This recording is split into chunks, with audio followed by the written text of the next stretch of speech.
Nama Om Vishnu Padaya Krishna Prestaya Bhutale Srimati Bhakti Vedanta Swaminiti Namane Namaste Saraswati Devi Gauravani Pacharne Nera Vishesha Shunyavadi Pastya Chadeshatarne Sri Krishna Chaitanya Prabhu Nityananda Sri Advaita Gadadha Shivasati Gaura Bhakta Vrinda Hare Krishna Krishna Krishna Hare Hare Hare Rama Rama Rama Hare Hare Vanchkalpatarubhyascha Kripa Sindhubhyevacha Paditanam Pavanebhyo Vaishnavebhyo Namo Namaha.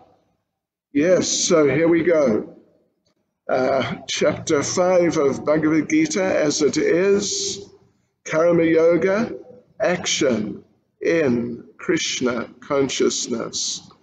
So, little introduction to the chapter from a couple of sentences from the purport of the first verse. Nice and interesting clarifying statement from Srila Prabhupada. Prabhupada says, in this 5th chapter of the Bhagavad Gita, the Lord says that work in devotional service is better than dry mental speculation. Devotional service is easier than the latter because, being transcendental in nature, it frees one from reaction. So that's from the purport of the first verse. And here's some sentences from the purport of the last verse. This 5th chapter is a practical explanation of Krishna consciousness, generally known as Karma Yoga. The question of mental speculation as to how Karma Yoga can give liberation is answered herewith. To work in Krishna consciousness is to work with the complete knowledge of the Lord as the predominator. Such work is not different from transcendental knowledge. Direct Krishna consciousness is Bhakti Yoga, and Jnana Yoga is a path leading to Bhakti Yoga. That's an interesting and important point. Jnana Yoga is a path leading to Bhakti Yoga, at least if it's done under proper supervision. Krishna consciousness means to work in full knowledge of one's relationship with the Supreme Absolute. And the perfection of this consciousness is full knowledge of Krishna, or the Supreme Personality of Godhead. So that's from the last purport. Now, in this chapter, we have 6 sections. There are 29 verses, so it is the shortest chapter so far. It's not the shortest chapter in the book, but it is the shortest chapter so far, 29 verses, 6 sections. And let us just tell you what those sections are. So, first section is from verse 1 to verse 6, and it's titled, Nishkam Karma Yoga is equal to, but easier than, renouncing work. Nishkam Karma Yoga, we did explain the other day, Kam, K-A-M-A, meaning desire, and Nish, basically meaning without, no desire. So Karma Yoga without any fruit of desire.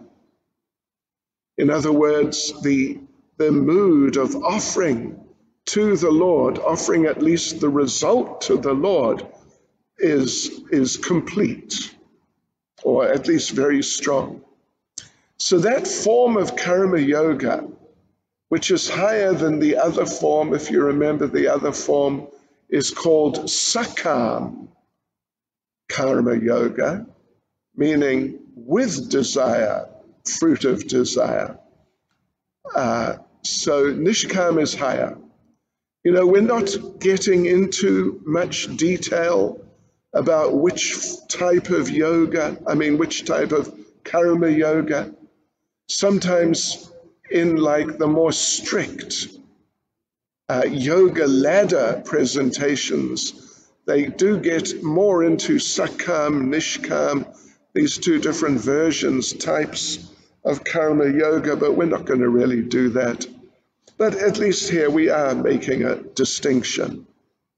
All right, so we said Nishkam karma yoga is equal to, but easier than, renouncing work. That's verses 1 to 6. Then from verse 7 to verse 12 is working with detachment, the performance of Nishkam karma yoga. That type of karma yoga, which is really, the performer is really in a detached mood. Then the third section is verse 13 to verse 16, and we call that enlightenment through knowing the three doers in perspective. Three doers, three entities that do things. They are the soul, material nature, and the supersoul. So enlightenment through knowing these three doers, but in perspective. Verse 13 to verse 16. Then fourth section, verse 17 to verse 26, and the subject matter there is liberation through focusing one's consciousness on the supersoul. Verse 17 to verse 26, liberation through focusing one's consciousness on the supersoul. You know, we got these two chapters on karma yoga. They're both titled karma yoga, chapter 3 and this chapter 5. So you could easily ask the question, why two chapters? Why not just one? But there are differences, not massive differences, but there are definitely differences. And one of the differences is that in this chapter, more focus is given to the supersoul. In chapter 3, there's not such clear emphasis, but there's definitely more focus in this chapter 5 on the supersoul. And here we see from verse 17 to 26, it's a liberation through focusing one's consciousness on the supersoul. And then the fifth section is verse 27 and verse 28. And it's like an introduction to Ashtanga Yoga. Chapter 6 is going to focus on Ashtanga Yoga. So this is just introducing the idea at the end of this chapter, verses 27 and 28. So it's titled Preliminary or Introduction to Liberation through Ashtanga Yoga. Introduction to Liberation through Ashtanga Yoga. And the last section is just verse 29. That's all that's left in the chapter. And that's another one of these really important verses in Bhagavad Gita. We already came across quite a few. like yesterday, particularly chapter 4, verse 34, about the spiritual master. That's another very important verse. And there's been a number of others also. So this verse 29 is another very important verse, and we call it the peace formula. The peace formula. How to get peace in this very unpeaceful material world. Okay, so those are the sections, and right now we will go straight into section A, verse 1 to verse 6, which is titled Nishkam Karma Yoga is equal to but easier than renouncing work. In other words, you can say superior to. It is superior to just renunciation. And therefore, in this chapter, Lord Krishna is recommending it. He's suggesting that everyone should do that. All right, so let's get into it. Now, what we will do is we will again read through all the verses first, just so you get an idea of the theme of the section that we're going to focus on. All right, so verse 1, Arjuna said, "O Krishna, first of all you asked me to renounce work, and then again you recommend work with devotion. Now, will you kindly tell me definitely which of the two is more beneficial?" Anyway, we'll make some comments shortly, but you may recognize the theme. And then verse number 2, the personality of Godhead replied, "The renunciation of work and work in devotion are both good for liberation. But of the two, work in devotional service is better than renunciation of work." So, well, yeah, we remember this theme, don't we? We definitely should, from chapter 3. And verse 3, one who neither hates nor desires the fruits of his activities is known to be always renounced. Such a person, free from all dualities, easily overcomes material bondage and is completely liberated, O mighty armed Arjuna.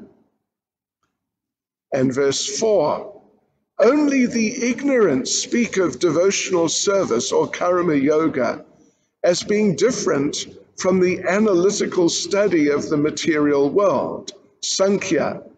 Those who are actually learned say that he who applies himself well to one of these paths achieves the results of both. And verse 5, one who knows that the position reached by means of analytical study can also be attained by devotional service, and who therefore sees analytical study and devotional service to be on the same level, sees things as they are. And verse 6, the last verse in the section, merely renouncing all activities, yet not engaging in the devotional service of the Lord, cannot make one happy. But a thoughtful person engaged in devotional service can achieve the supreme without delay. All right, very good. So let's go through these and the purports in more detail. So verse 1 again, Arjuna said, O Krishna, First of all, you ask me to renounce work, and then again, you recommend work with devotion. Now will you kindly tell me definitely which of the two is more beneficial? Yes, well, I assume, at least if you've been following our reading and our discussion for the last few weeks, you would recognize the similarity between this verse and another verse. Indeed, the other verse was the first verse also, first verse of the 3rd chapter, where Arjuna said, "O Janardana, O Keshava, why do you want me to engage in this ghastly warfare if you think that intelligence is better than fruit of work?" So it's not exactly the same, but there are very clear parallels.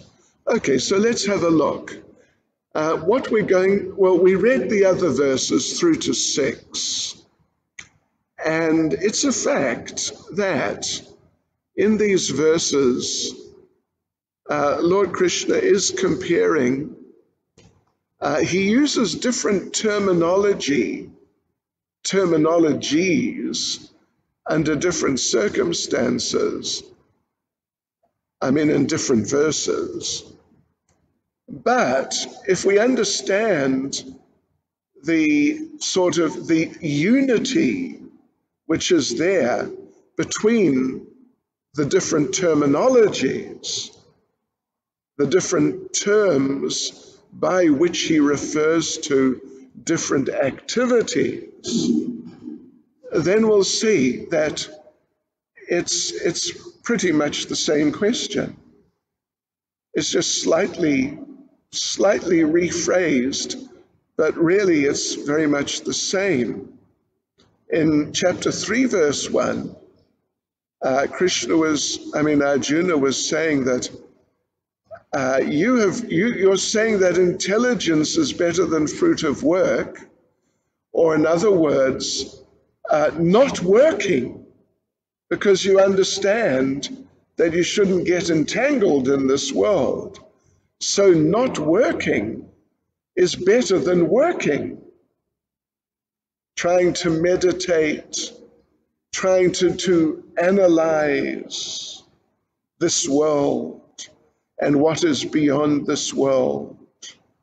That type of activity, as opposed to what back there, particularly at the end of the 2nd chapter, was called Buddhi Yoga. So here it's just superficially a little difference. One is that Arjuna feels he has been asked to renounce work, or in fact, the actual term used in verse 1, if we look at the Sanskrit, Arjuna Uvacha, Sannyasam Karmanam Krishna. So Arjuna is specifically referring to the practice of renouncing work, taking sannyas, as opposed to, as the verse itself says, the Sanskrit says, sannyasam, renunciation, karmanam, or doing work. Karma meaning working, or particularly performing your prescribed duties in varnashram, which is basically just means some form of work according to your role in life. So Arjuna's feeling that first of all you told me to just renounce work, and we'll see as we go on through this section, we'll see that Krishna, as we go on, and as the discussion contrasting these two programs, renunciation and working with devotion, that the discussion contrasting these two, at least for when the idea of renunciation is being discussed, it is referred to with different terms sometimes. Sometimes just sannyas, renunciation. Sometimes sankhya, some sort of philosophical analysis. Sometimes perhaps jnana, the development of some knowledge. But all those terms are referring to this one process, just referring to it from different perspectives. That you renounce work, sannyas, but why? Why would you do that? Because you've done some sankhya, you've done some analysis, you have some jnana, you have some knowledge, and therefore you feel, yes, it is best to renounce the world. But then when you do that, well, you just sit there and basically keep analyzing or, thinking philosophically. You don't really do anything. You don't actually do anything physically. So Arjuna is saying that he's confused. But of course, we don't really think he's really confused, like we at least have been in the past. But he's just trying to get Krishna to make some points, explain some things which are very important for people like us, who are on that lower level, struggling in this material world. So it's interesting here, in this verse, Arjuna asks, now, will you kindly tell me definitely which of the two is more beneficial? Not exactly better, but effectively it's like better, obviously. If one process is more beneficial, then it's better. But in chapter 3, verse 1, when Arjuna was contrasting working or fighting in the battle and using your intelligence and being very knowledgeable and like that, but not working. So there, Lord Krishna used, Arjuna rather, the translation is, now will you kindly tell, oh no, if you think that intelligence is better, the idea there is better, but here the idea is, tell me definitely which of the two is more beneficial, which of course ultimately means better anyway. Okay, so let's just read a little excerpt from the purport. It's a little summary. It's actually a little summary of what we've read in Bhagavad Gita so far. It begins in the third sentence, in the third sentence. So quite close to the beginning of the paragraph, the beginning of the purport, Prabhupada says, in the second chapter, preliminary knowledge of the soul and its entanglement in the material body were explained. How to get out of this material engagement by buddhi yoga or devotional service was also explained therein. In the third chapter, it was explained that a person who's situated on the platform of knowledge no longer has any duties to perform, if you remember that. But still, of course, Krishna said you should do duties. But an elevated person has no material duties to perform of necessity for himself. Okay. Yes. And in the 4th chapter, the Lord told Arjuna that all kinds of sacrificial work culminate in knowledge. However, at the end of the 4th chapter, the Lord advised Arjuna to wake up and fight, being situated in perfect knowledge. Therefore, by simultaneously stressing the importance of both work and devotion and inaction in knowledge, Krishna has perplexed Arjuna and confused his determination.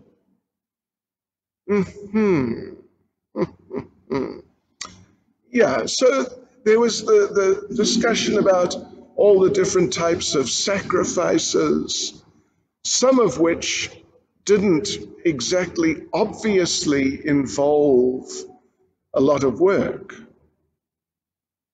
Yeah, like the brahmacharis studying scripture, some other people, some yogis doing breath control. So it seems that Arjuna has picked up from that maybe Krishna's recommending some program of inactivity which involves renunciation also. Yeah, renouncing everything, including work itself. But then other of those sacrifices and so on definitely involve some work or karma yoga. So, Shri Shri Radha Radhanath Shri Giri Govardhan Shri Chaitanya Mahaprabhu Ki Jai.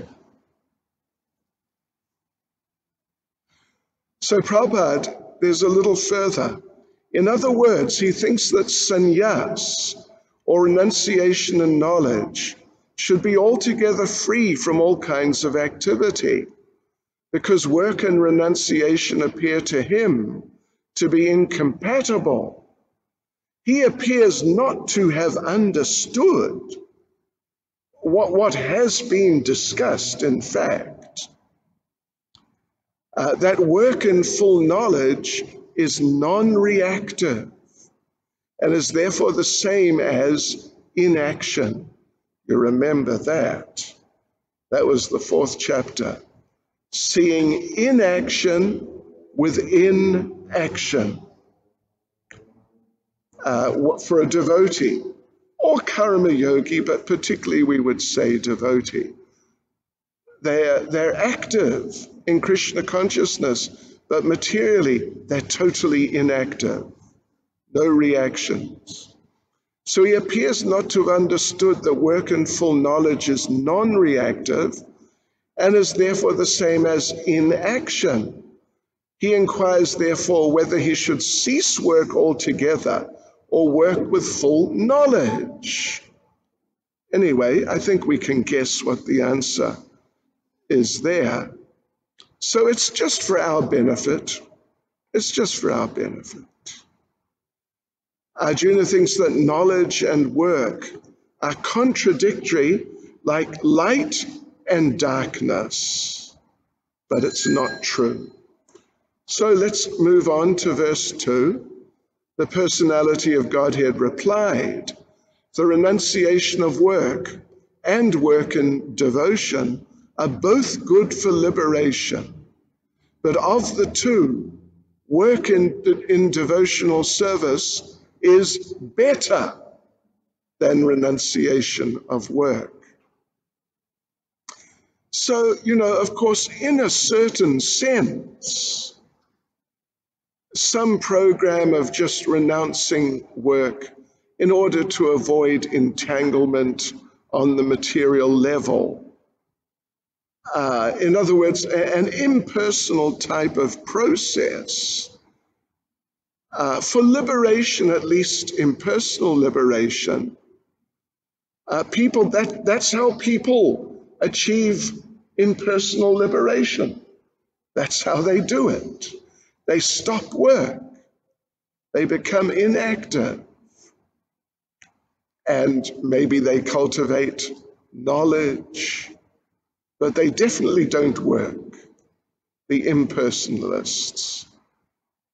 Of course, we have mentioned, and Prabhupada has mentioned a few occasions in purports, that to achieve impersonal realization is really difficult. Actually, it's too difficult. It's too difficult for people in this age. Even when the Bhagavatam was spoken, Lord Brahma, speaking to Vasudeva and Devaki in the prison house of Kamsa, Lord Brahma said that these impersonalists, patantyada, they fall down. But anyway, despite that, it is possible for people, it was possible, shall we say, for people to achieve impersonal realization just through some renunciation, some sannyas, maybe with some cultivation of knowledge like that. All right. Now, it's interesting to note, just a little side point, that in the verse itself, in the Sanskrit, Lord Krishna uses, where are we, verse 2, Lord Krishna uses the word, twice he does, sannyasa karma yogascha, nishreyasa karavibo, tayosta karma, sannyasat, karma yoga vishishyate. But Srila Prabhupada has translated twice the term karma yoga as work in devotion or work in devotional service.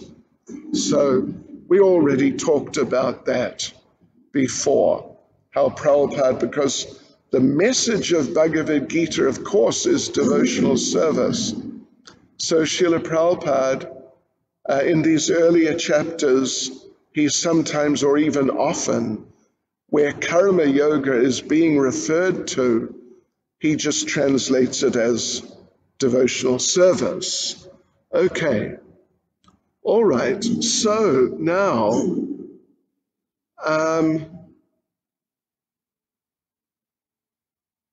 well, the problem is that fruit of activities, of course, we're going through the purport now. The problem is that fruit of activities for sense gratification are the cause for material bondage. So as long as you're engaged in such activities for material purposes, you're going to be caught up in material life and you'll take birth again.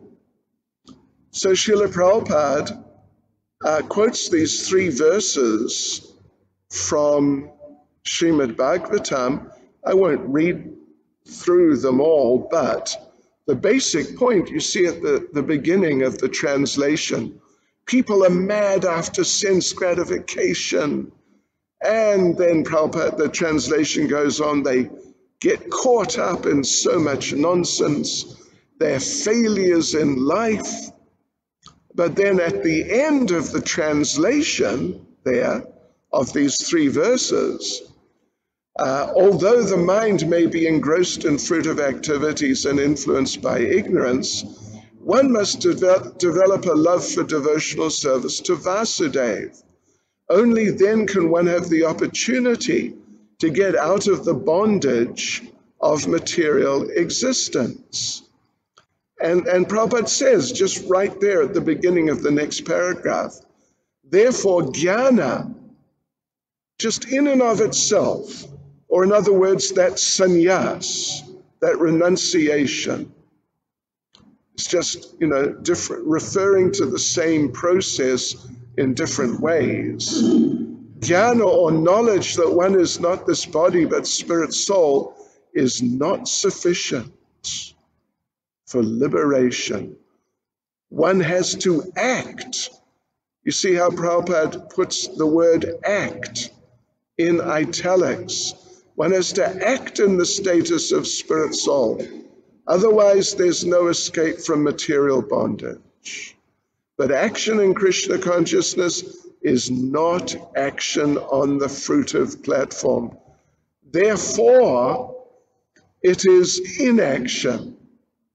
Or as Arjuna has referred to what is in fact this process of jnana, of renunciation, what he's referred to as sannyas, or ceasing work. When you take to Krishna consciousness, you effectively stop working. You become inactive in material terms, as we discussed in the previous chapter. All right, yes. So in the second paragraph, then, Prabhupada is examining the idea of this renunciation, jnana, some analysis, philosophical idea, but with no work.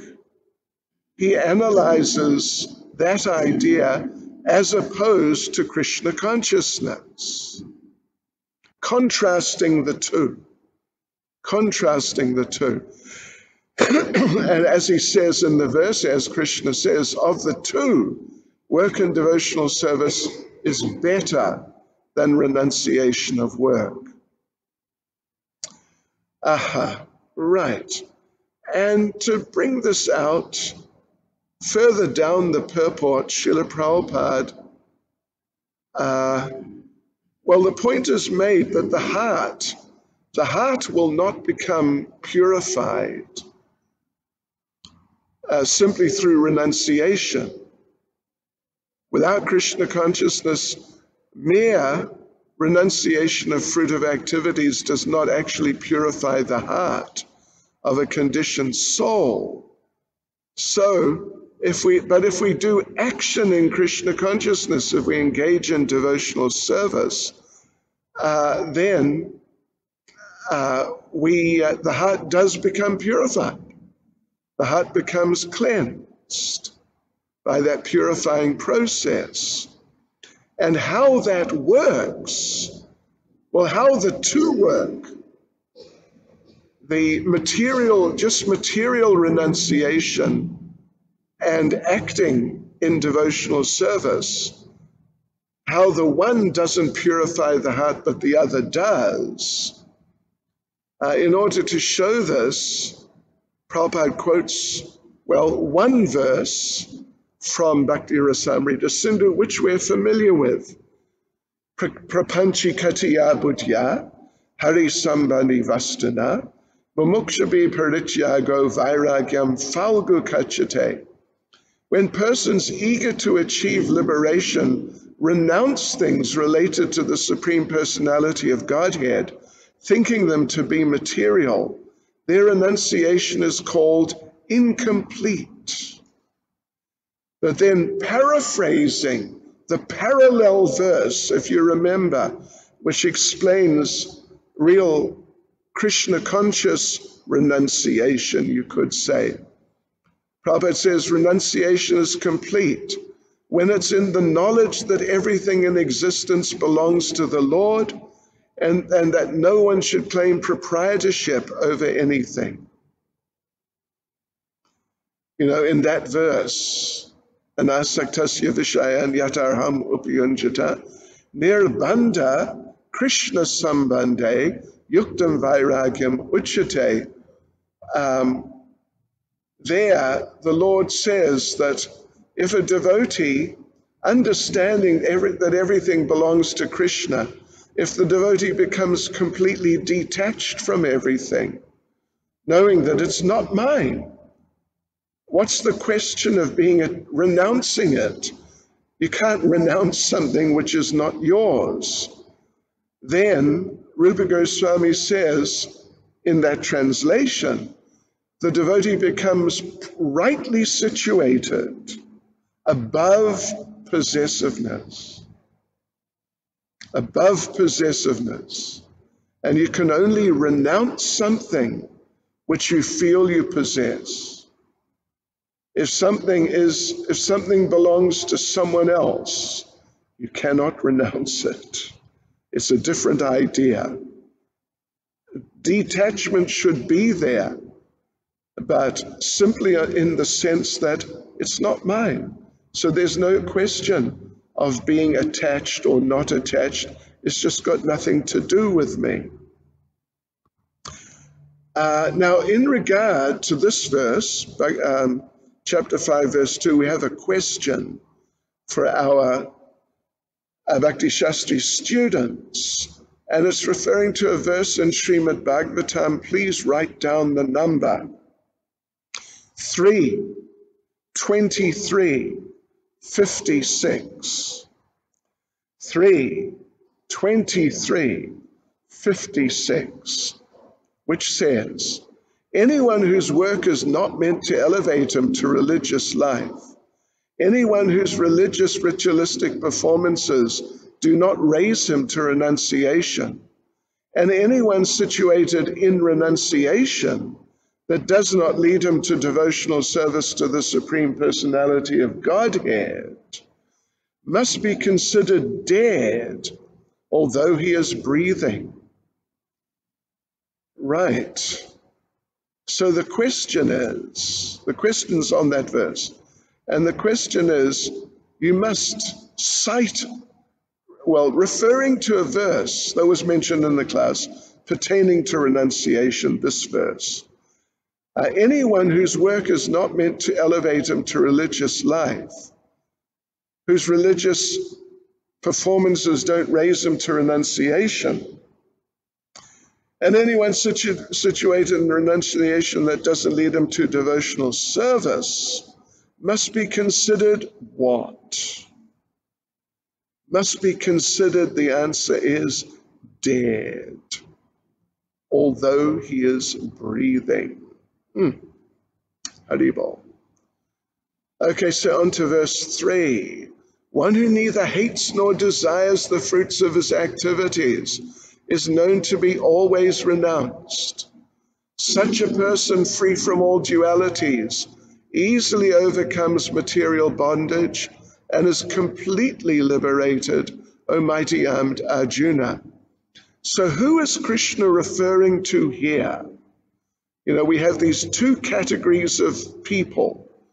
One who just wants to renounce work and maybe meditate, maybe do some philosophical analysis, but basically completely renounced from any form of work. That's one category. And the other category is the karma yogi, or the devotee, we can say, who's very busy in devotional service. But that is effectively inactivity because there's no material consequences. So who is being referred to then in verse 3? Devotees. It is the devotee or the karma yogi, because the verse says that this person doesn't hate or desire the fruits of his activities. He's acting, he's working, he's doing different things.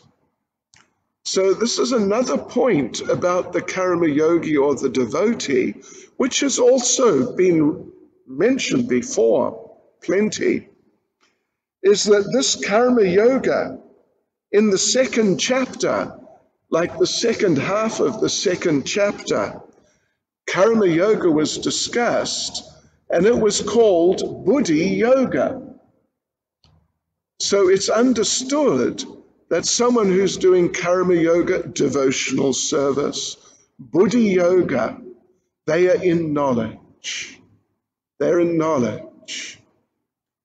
So this person, being in knowledge of his or her position, engaged in activities of different sorts within this world, through knowledge, doesn't hate, doesn't want to just renounce and give up the results of his or her activities, and doesn't want to just enjoy the results, the fruits.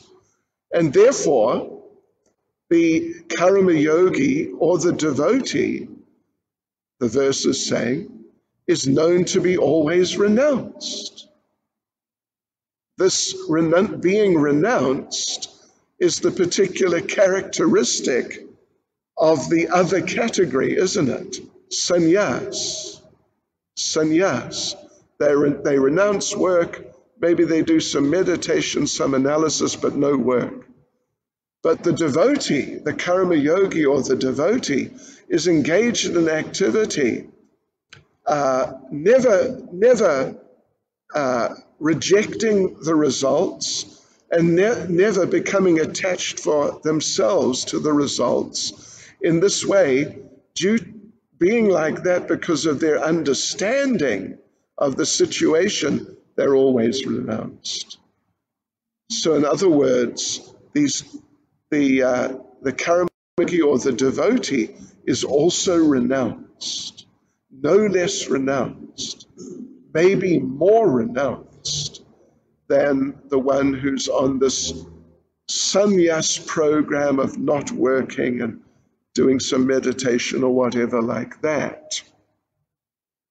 Yes, so it's very beneficial that the karma yogi, the devotee, easily overcomes material bondage, easily, and is completely liberated. So Prabhupada goes on in the purport to explain how beneficial devotional service karma yoga is. The devotee is always renounced, we mentioned. The devotee, I'm just taking some points out of the purport. The devotee is fully qualified in knowledge, knowing his or her position in relation to Krishna, that Krishna is the whole, the devotee is the part and parcel. Qualitatively one, but quantitatively different, not just one. Not just oneness. So, when one understands things nicely like that, I'm part and parcel of Krishna. Everything belongs to him. Therefore, I must just use everything in his service, and I don't need anything for me. So this concept will bring one to the point of not hankering or lamenting about anything material. Let's go on to verse 4. There is, the relationship. There is a relationship between these two processes. And it's going to start being brought out here in verse 4. Only the ignorant speak of devotional service or karma yoga as being different from the analytical study of the material world, Sankhya.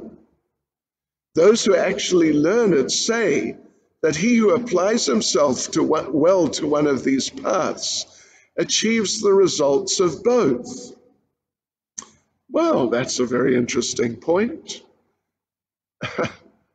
We've just in the last few minutes been bringing out the point that there's not so much difference between the position or the lifestyle of the sannyat, the renunciate, who gives up work and in this case, does some sankhya.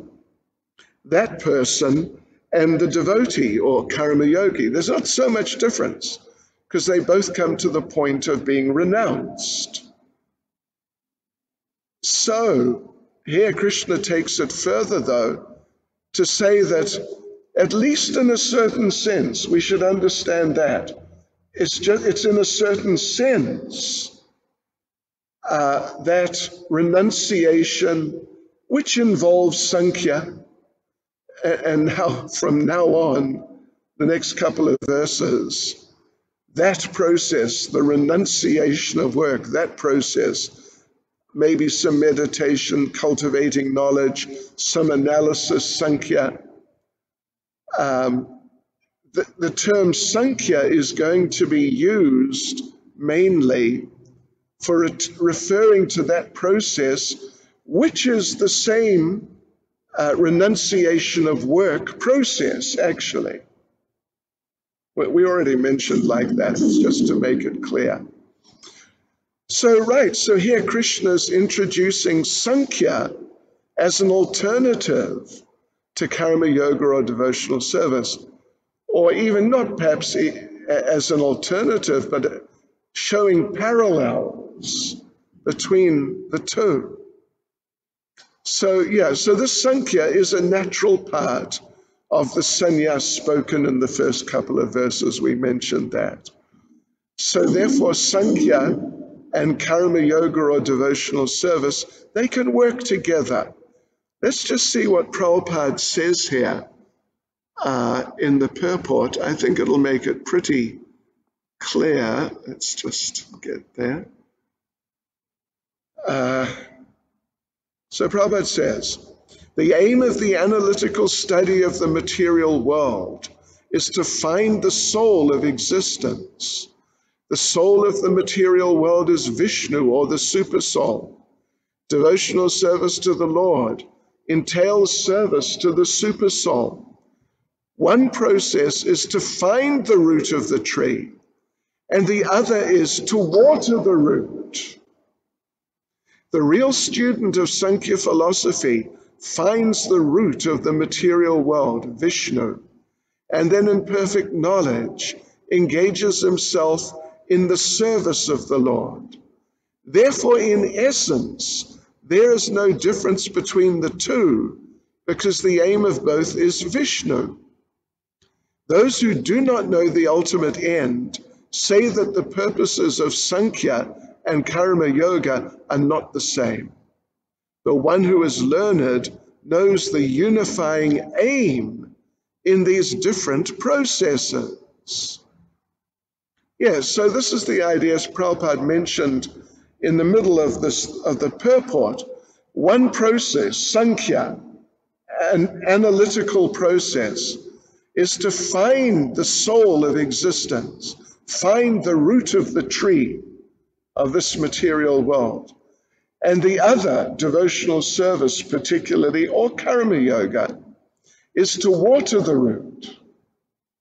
So one, Sankhya yoga, is to find the root through analysis. And once you've found it, then you can water the root. One is to find the root of the tree of existence, Sankhya. The other is to water the root of the tree, which is devotional service particularly, or karma yoga. So in a sense, we can see what Krishna is getting at when he says that only ignorant people think that these two processes are different. Of course, if you get into it, there are very important differences also.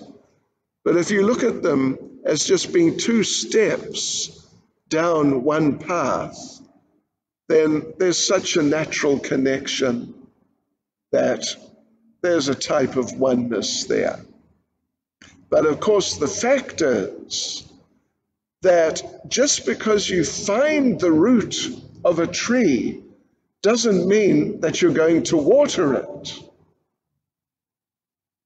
So it doesn't necessarily just follow in a very natural way that if we do Sankhya and understand the root of existence is Krishna, identify like that, it doesn't necessarily just follow that we are then going to become devotees and serve Krishna or water the root of the tree. Many people, when they find the root of a tree, they cut the tree down. Or maybe they just ignore the tree. So, but if we assume that the person is very serious and he's looking for the root of the tree and he finds the root of the tree, then if he's very serious, we can assume then he'll start watering. Seeing he understands what is the tree and what is the relationship with the tree, then he'll know, found the root of the tree, must water it. So like this. So the question may still arise, which one is better? But we're going to continue on with that. Not tomorrow, actually. On Thursday. But let me just conclude by reading a paragraph from Prabhupada, from a class on this verse, and a few verses, including this verse. So, Prabhupada says, so Sankhya Yoga Pritag Bala Pravadanti Pandita. There are different forms of spiritual realization. One may say, you're a Hindu, I'm a Christian. The other may say, oh, you're a Christian, I am Mohammedan. These conceptions that I'm different from you are not for the learned. The learned one is seeking the supreme truth. You may search the Bible or the Bhagavad Gita or go through the Quran, it doesn't matter. What is the aim of your life? If your aim of life is to understand the absolute truth, then there is no difference. And yoga means direct connection with the Lord. In the darkness, you cannot see anything. If your room is closed and dark, you cannot see anything. But when you come into the sunlight, then you can see yourself and everything very clearly. So this word yoga means to come in direct touch with the absolute light or absolute truth, Krishna. That is called yoga. So analytical study of this material world is not sufficient unless you come in direct touch with the supreme absolute truth. This knowledge has no value. So more of that on Thursday evening. Hare Krishna. Srila Prabhupada Ki Jai.